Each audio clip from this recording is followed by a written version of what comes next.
just want to make a video real quick on how to remove the rear reflectors on the 2025 Scout Bobber. It's super easy.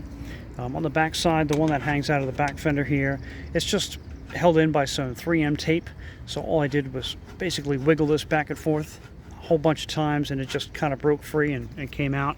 The one that was on the right side fender here, kind of hanging like right around here, you'll see that there's some capture pins. There's basically like a cover plate, and the cover plate actually covers over here your rear light. There's a chase that you run the wiring, or that the wiring is run in, and that's where the capture pins would right in here. There's 3 of those that they'll snap into.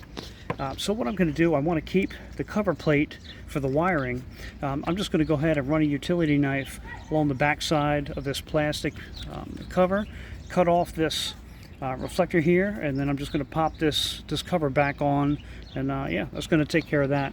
For the front ones, now I haven't done this yet, but for the front ones, and there's plenty of videos online, you just basically take some dental floss or something and fishing string, run it down, cut the adhesive, and then maybe some Goo Gone to kind of clean it up. So I'm going to do those another day, but yep, that's how to get the rear ones off.